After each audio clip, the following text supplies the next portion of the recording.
Oh, yeah. I just did that. We're going to really screw this up. Yeah. I will definitely know where the little saint marks are because there'll be a Spike. Oh, yeah. It's like we had an earthquake. All right. Well, hello. I'm the saint. And he's on a... He did not have enough caffeine today. I'm on an internal solitude mission. Oh, this is the saint and the singer. I'm the saint. And I'm the singer. And we're here to pump you up spiritually. Nice. Yeah, thanks. It's going to be a letdown from there, people. So this week... It doesn't get better. Yeah, it does not. That's it. So this week we're talking about my favorite subject to think about. But never do. And never do. Yep. And that is solitude. Yeah. Okay, so why is solitude a spiritual discipline? Well, I think you have to decide what solitude means first in order for it to become a spiritual discipline. So, I mean, normally what we think of is just being alone, right? Right. That I don't think that's what biblical spiritual solitude is meant to be. Sure. So you're supposed to be away from people, but with God. So I think, Jesus did that quite a bit. And I would say it's more than just away from people. It's also away from distraction. So that includes leaving this at home whatever.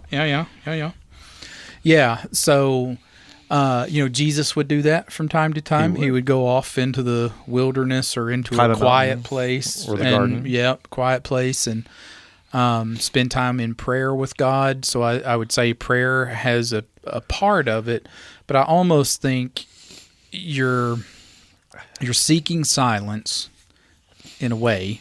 You're seeking clarity, and you're seeking some time to maybe listen to God. Yeah, I would say the prayer is really one-sided, and it's actually from top down. You're not asking. You might ask at the very beginning, okay, God, what do you want to speak to me? And then at that point, you just shut up. Yeah. And you become willing to listen to what messages the Lord is telling you through it. Well, in the silence, in the small stillness, the still quiet voice. Yeah. And maybe that's out in the nature or whatever, and you're, walking through His creation, or maybe that's, in a closet somewhere, or whatever it is. You are checking out from all of the other stuff. And the truth is, and again, I have not been well at this. I'm going to be the first to admit, my ADHD and solitude will be very difficult. It's something that I strive for, that I want to do, but it is something that I have trouble doing. And it's really going to be, for me, I think the first 15 to 20 minutes will be hellacious. Mm-hmm. Because I'm going to be so distracted. Squirrel. But I think as you get more and more time into it, it becomes easier to do.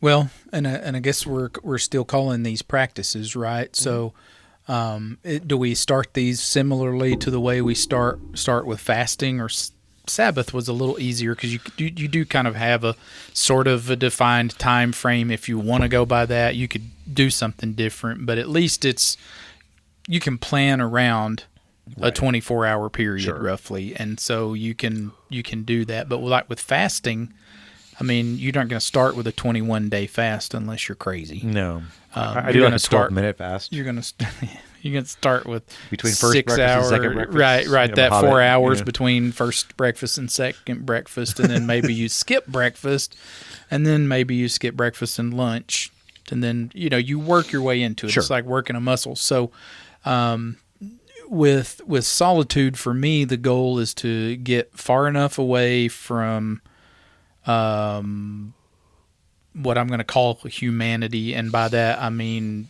being surrounded by people. Sure. My preference is nature. That would be mine. That's not going to be everybody's, and that's for you to decide what your preference is. Like you said, it may be locking yourself in a closet. It may be I don't know what else the person would do. I just like nature.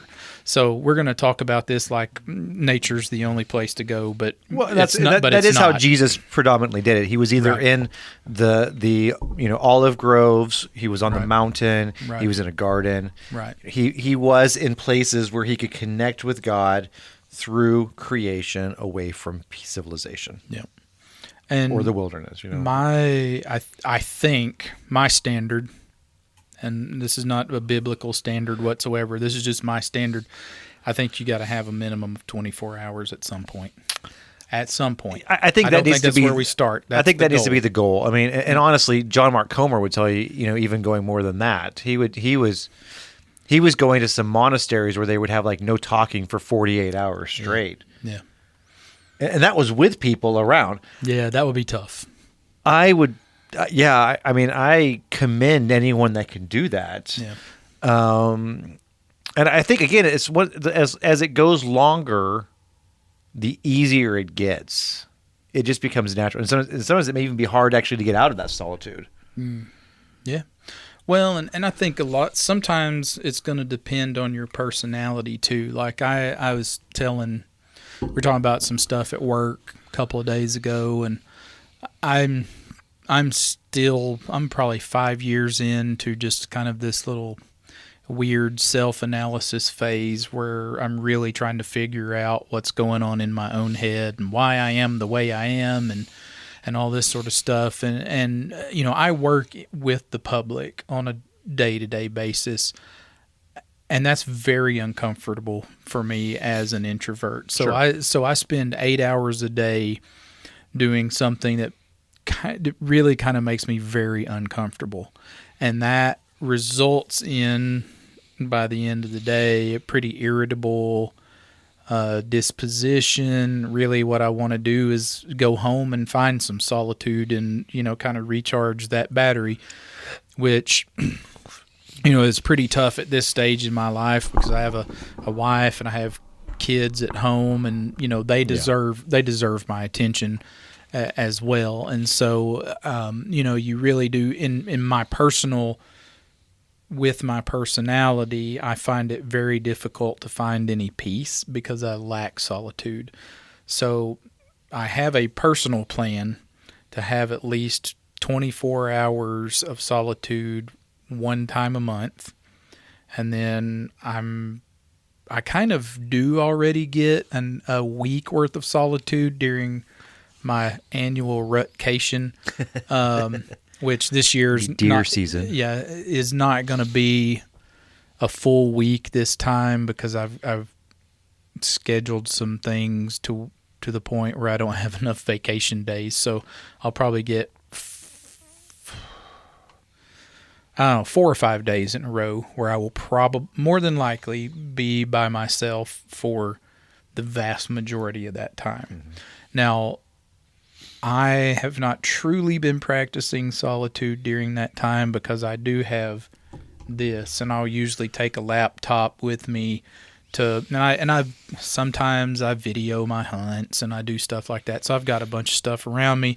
I'll sit around at night and load videos onto the laptops and get them off the cameras, and I might, if I've got a good enough Wi-Fi, I might watch something on Netflix or YouTube or something to just kind of entertain myself and relax. But that's not really solitude. But it's not really solitude. Right. I'm still distracting myself. And I think I was going to talk about some of the challenges to solitude. We can start there. I don't know what the benefits are because I really don't know that I can actually tell you from personal experience. I can tell you what I think the benefits are, but let's talk about the roadblocks to it first. I mean, part of it is we're addicted to distraction. Yes, we are an entertainment-heavy society. Yeah, and we do. I mean, I get to where I used to be able to sit in a deer stand for hours and just watch the squirrels and just watch the deer and just watch the birds and just watch I'm like the 20 world minutes now. the world go by. And yeah, it's like, okay, let's see what's going on Facebook or Instagram or whatever it is. And you're trying to get away, and I have always felt like hunting's a pretty spiritual thing to do. I go out and really, really do soak in the beauty Sure. of creation. I I have found seen some of the best sunrises from a deer sunrises, stand. sunset, animals doing what most people never get to see animals do. I mean, it's amazing. The last few years, I've probably missed a lot of that sitting there looking at my stupid phone. And so that is a huge distraction. So I am going to have to figure out this year how to use that as a tool for what I want to use it as a tool for, but then not use let it be a distraction when the time comes. So that's a major one. Yeah, I think another one is responsibility. So family, if you're Family, if you're a father or a mother, you have a responsibility to your children. So to find, and your spouse, to find time, to carve out time for solitude means you're carving out time to not be with them. Yeah. And that can be difficult, especially, if you've got younger children in the home. That means that the other parent's stuck with the children so that you can go off in the woods by yourself or in the closet, whatever. So I think that you have to work through some, and that makes it more difficult for the 24 hours, I think. And let's talk about a family of 5 or 6. Sure. Okay. So if everybody in the family wants to get into this practice, you have to work a schedule around. Or You just can't- send them all to different campsites on the property. I was going to say, your kids, Luke's almost there. The other ones are old enough they can do what they want. My kids are old enough they can do what they want now. But historically, Yep. it would have been, well, I'm going to go take my solitude. Good luck. And then you've got to figure out when the next person can get theirs, and then you pick up the extra Sure. responsibility. So yeah, that's a pretty difficult one. The inner noise is something that I have found to be unbearable, and I don't know what that is, but I think for some reason we're all afraid of silence, or like maybe it's our own thoughts. Like you don't want to sit in your own thoughts for too Right. long, and I don't know what that is, but I always think about that Alanis Morissette song where it says, "You're afraid of silence. How does this make you feel?" And then everything kind of goes dead. And it goes awkward. And that's true. And I don't know if that's just because we're having to face our inner thoughts, or I don't know what it is, but there is some discomfort when it gets too quiet. Sure. Well, I think part of it is that we are by nature social creatures. And the point of the silence is so that we socialize with our creator and not the creation. But I think that sometimes it's hard for us to make that jump to, I'm going out into solitude to be with God and to listen to his voice, versus we listen to the screaming inside of our head. Yeah. And I think that's why you have to get to a certain point where you get past that, where all of a sudden your voice in your head is just done screaming. Yeah. And I think I'll use Elijah as an example. Okay. So Elijah lights the altar on fire. God lights the altar on fire, lights the 12 stones, burns up all the water. He kills 450 prophets of Baal. He's at a victory here. Mm-hmm. And what does he do? He runs off and hides. So he goes off into the woods.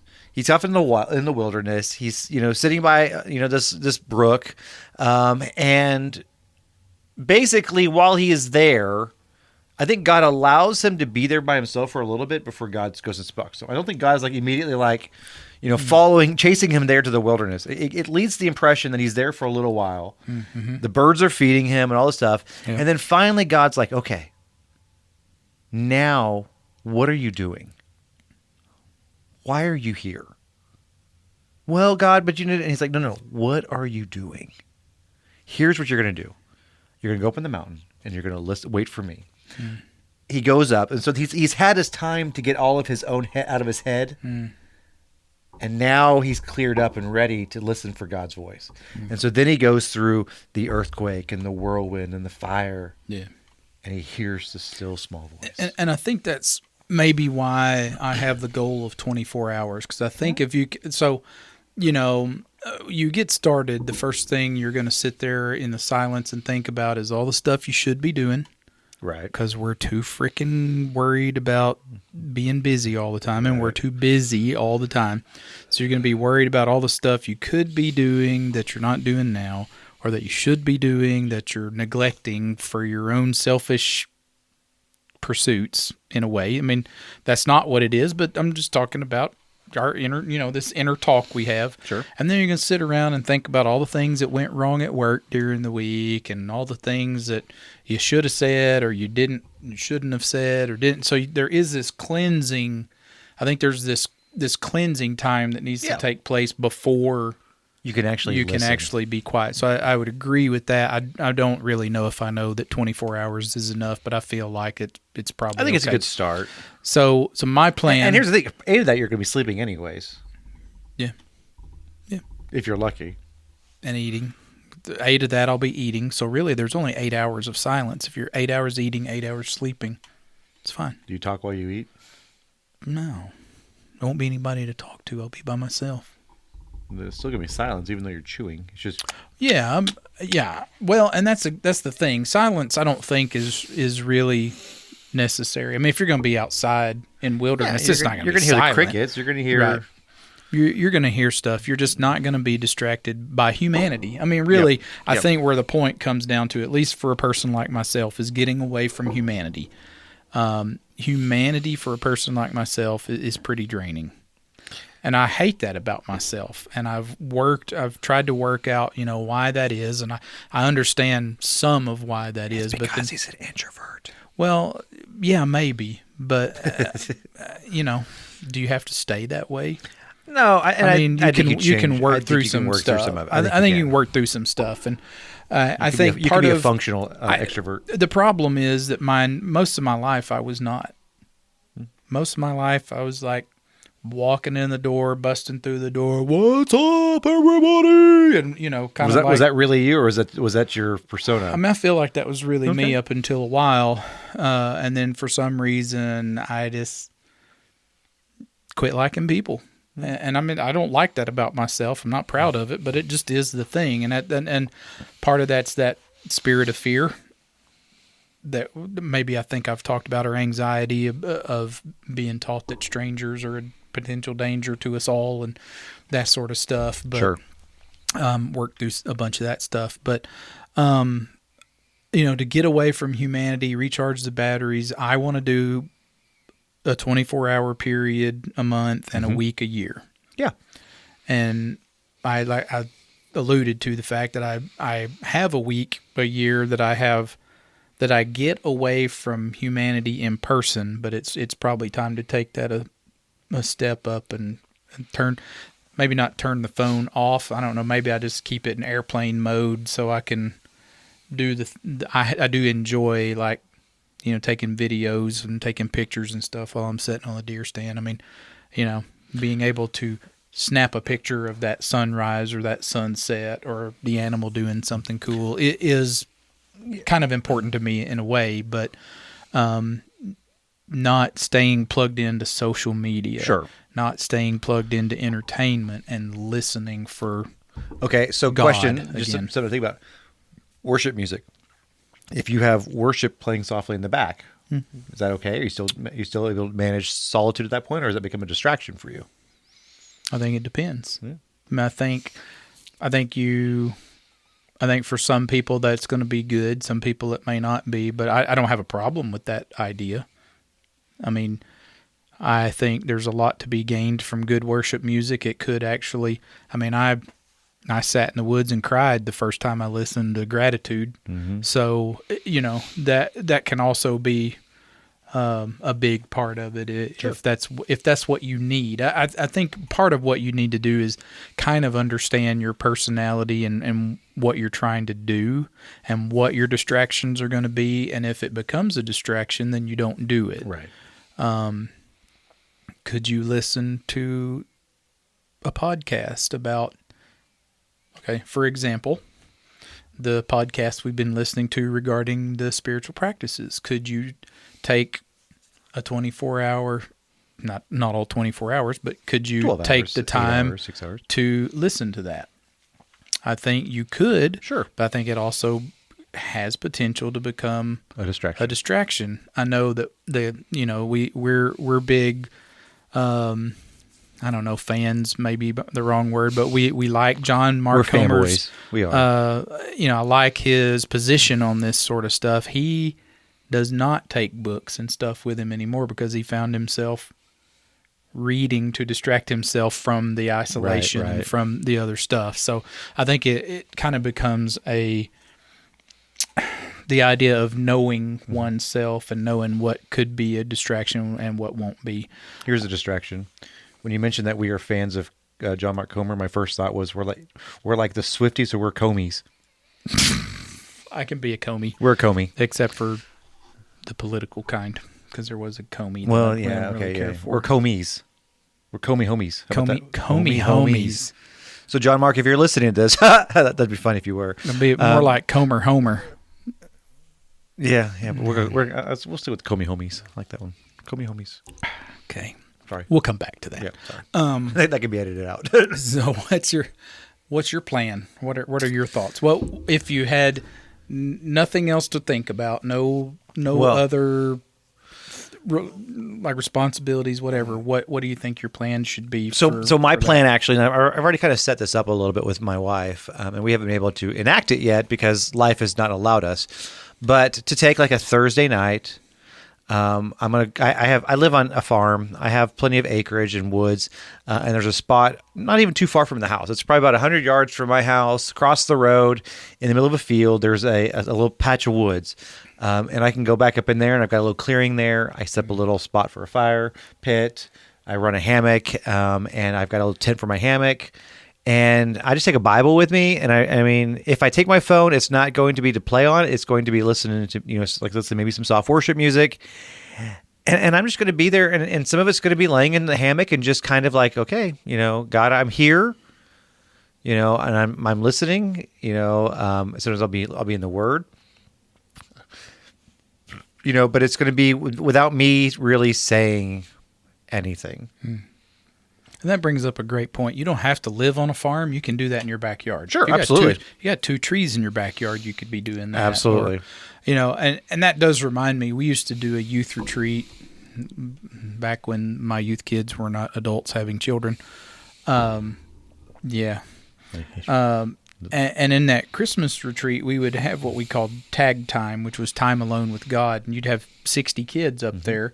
And they would take their Bible or something, and the point was you could not be within so many feet of another person. We were at not a resort, but we were at a lodge Retreat like center. way out in the middle of nowhere with a couple hundred acres to play on, and you have an hour. You are to leave this place and go find somewhere. No friends, no buddies, no nothing. You had to be on the property and within eyesight of the lodge, basically, but be away and just spend that time alone, either reading or praying or whatever. And that was some of the most memorable time. You'd think the bonfires and the camp songs and the worship and all that stuff would be the highlight, but for a lot of people, that was the highlight because we don't get that. Right. We don't. When do we get that? Yep. Just in the day-to-day hustle and bustle of life. When's the last time you just got to go? 1942. Yeah. Well, and I think, and the reality is because our culture is so rapid pace. There's always on to the next thing. And results driven. And the truth is, we actually have a less of an attention span than a goldfish anymore. It does seem that way. I mean, there were some studies that showed that people had like a 7-second, and goldfish could at least go 8 seconds, so that we have gone below goldfish. I'm not sure how accurate that is, but even the fact is that we really truly we can't even make it through 3 minutes of commercials if you've got your streaming program that has commercials. Was that a little too targeted? For me, the commercial comes on. That's when I go to the restroom. Or we try to skip it. If it says skip now, how many of us wait and say, let's go ahead and watch the whole commercial on YouTube? Well, I don't know why we would watch commercials, but yes, I get it. But I do. I'm the skippy. I watch it. I got the remote. I'm waiting for it to say skip. now. Yep. Yeah. But that's just because, when we were kids, we had no choice. You had to watch the 3 minutes of commercials or whatever This it is was. true. But we've now trained ourselves. We don't have to. We don't have to. And so because we are such an immediate gratification culture that we can't even go 3 minutes. Well, and that's like the perfect storm too, because not only are we immediate gratification, we're also control freaks. Yeah. So we kind of have some modicum of control over that. And that's part of what this does is you put yourself in a place where you don't really have control of your situation, which is also uncomfortable. God likes us uncomfortable. I think he does. And I think it's good for us to be uncomfortable. I think we've made ourselves too comfortable in some ways that we don't know even how to deal with discomfort or adversity anymore, and it's made us weak. Yeah. Well, to work out is to make yourself uncomfortable. Yeah. You're intentionally breaking down muscle so they can be rebuilt up to be stronger. That's what I've heard. Why are you after me tonight? Why are you targeting me, Sean? Well, hey, that one kind of targeted myself also. I'm not going to lie. I'm going to sit up and poke everything. Suck in the dead bud. This is what the rest of the podcast is going to sound like and look like. But, yeah, our spiritual disciplines are also going to make us a little uncomfortable because we are taking control back from our lack of control, really. Mm-hmm. We are gaining biblical self-control through prayer, solitude, Sabbath, fasting, reading scripture, being in the community, generosity, and worship. And I was just about to say, I don't know if this has come up before, if this is probably not an original thought, but solitude is probably to the mind what fasting is to the body. You said relinquish. You're taking control over something, but you're also relinquishing a little control as well. And solitude's kind of the same way. Yeah, I would think it's absolutely correct. Okay. And I would argue in many ways, then community is the same to Sabbath. Mm-hmm. I would agree with that. Now we're doing that weird thing where red is to solo cup as black is to pot. Most of the stuff in this room. Okay, so what do we think some benefits are? So we saw some roadblocks. What do you think are some benefits? Well, I think the biggest benefit is that you're going to be able to put yourself in a position to actually listen for the voice of God, to listen to His will. And not just to throw up an arrow prayer and then be running out the door before you ever hear His response, but that you're actually taking the time to say, okay, not my will, but yours. What if I don't like the answer, Sean? Well, you just need to trust the person giving the answer, and He knows what's best. I would say that's the biggest aspect, though, is that you're allowing yourself to be able to hear God. Another advantage to solitude is that it's also going to rest your mind. Once you get through that initial, anxiety, you're now starting to train your mind to focus on one thing and not focus on 50 things at once and trying to juggle everything. And you're turning that focus down into a much more laser focus to, back to focusing on God. So not only am I listening to God, I'm also focusing on God. And I think it also is probably going to be restful for the body once you finally start doing it. Yeah.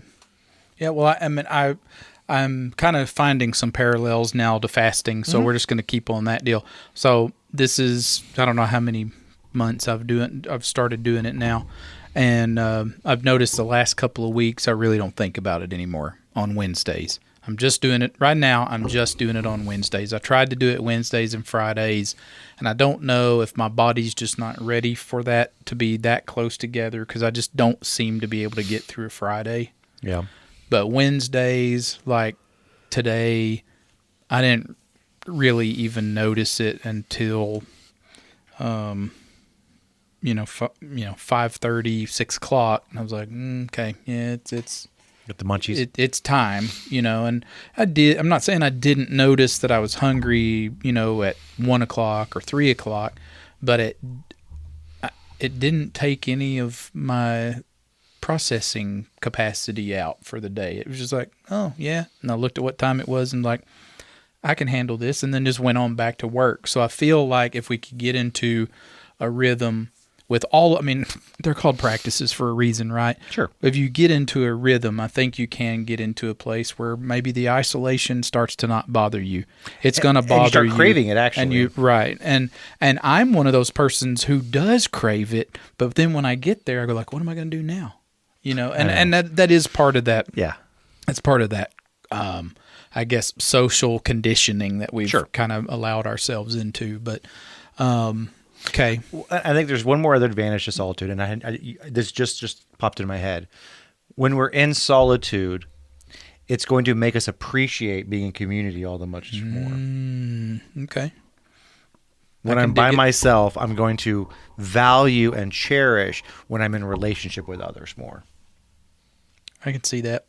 After about 3 days on my own, I'm texting. Yeah. I'm texting my wife and my kids that I'm still alive. Love you. I love you. Love you. Miss you. Wish you Hope were you're here. doing great. That that sort of stuff. So, I can see that. You'll start to kind of crave that interaction again, which is good. I think that we need that, and so we stop taking it for granted. Okay. Well, that's probably enough about that. I've run out of things to say about solitude. I'm just going to start. Now we just got to do practicing it. Yeah. Some. So are you going to do it every Thursday? Well, not right now because I have Thursday nights. Right now we have grief share.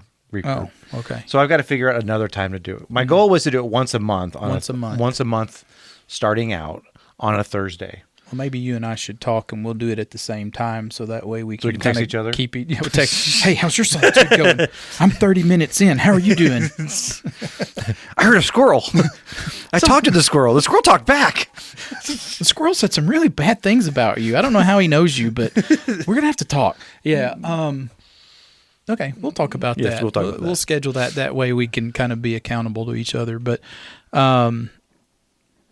anyway. Thankful for you guys watching and listening. After watching this, you may want to isolate from us for a while. I'm not sure. I don't know. But it's something to think about. And I think that one of the reasons this is intriguing to me, I think, is because I'm a grown adult and I've never been in a spiritual environment, a church environment that's ever really held these things as being important. And the more I look into it, the harder it is for me to understand how we've let this stuff go. Like, I don't think that if I fast and you don't fast, that we have a different eternal destination. But I do feel like the fasting, the Sabbath, the solitude, all the things we're talking about, I think those do make my life better. Mm-hmm. My spiritual life. That's probably better. a whole nother hour conversation just right in there. Probably so, but I do find myself, right. and I, all jokes aside, all weirdness aside, since we have been starting this journey semi-together, I laugh more. I find myself not getting as irritated as I would before. I still get irritated, sure, but I find myself being able to go, you have a higher tolerance. It's fine. You have a higher tolerance. Fine. Yeah, it's fine. I might be happier. I'm not sure. I'm working on being more joyful because that's another thing that has just eluded me most of my semi-adult life, that I get annoyed by other people who are joyful, but it's really only because I'm jealous. Yeah, and then I get stuck with them as friends. Talk about God having a sense of humor. He does. Wanting us to be uncomfortable. But I do find myself feeling better. Yeah. Physically and spiritually. Sure. And so I'm fascinated by that because I'm not 100% sure I understand it, but I also don't understand how we've let these things go to the wayside the way we have. Are they necessary for salvation? I cannot think. Well, some of it is, right, but like the Sabbath, the solitude, the fasting, that sort of stuff. I mean, prayer is an integral part of our spiritual life. In study, I don't want to minimize all of it, but we've let some of these other ones go. I'll tell you why we have. Part of it is because those are specifically things that the Catholic Church had done, has done. You think about your Benedictine monks, it's out of that Catholic tradition. And so a lot of your more mainstream Protestant churches today want to step away from that. And then they think, well, that is too legalistic. And so they don't want to do that. And so I think it scares them to think about these ideas, these monastic spiritual disciplines. We wouldn't want to learn anything from those Catholics. But I think that's, and I agree with you. I think that we're doing ourselves a disservice by throwing the baby with the bathwater, out with the bathwater. And so there are some things that we can definitely learn from that, and that's what John Mark Comer has done. Okay. Well, we're going to talk about something related to this next week. I have no idea what that is, and probably won't until next week. Truth. This is what we do. Yeah.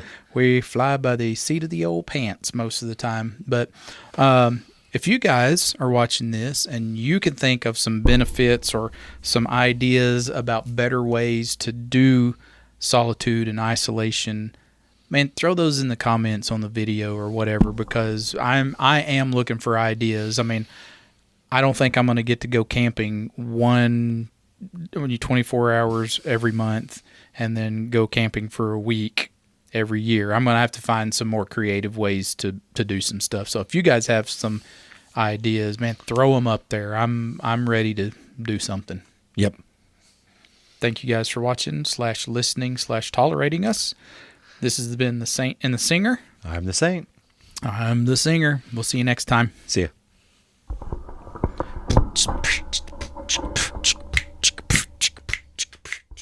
My name is Sean Courtney. I'm the pastor at Connection Point Church, and I would like to offer you a big welcome to come join us on Sunday mornings for Sunday school at 9 o'clock. We have adult Sunday schools. We have children and youth Sunday school classes available. Then following that, we have worship where we will sing praises, pray for one another, and listen to Bible study. Encourage you, that starts at 10:15. We are at 700 Sycamore Street in Monette, Missouri. Also on Wednesday nights, we have more small groups following a meal that starts at 5:30. We have men's group, women's group, single moms, children, and youth. Encourage you guys to come and join us. We believe it's very important to be actively involved in the body of Christ, because here, you're family.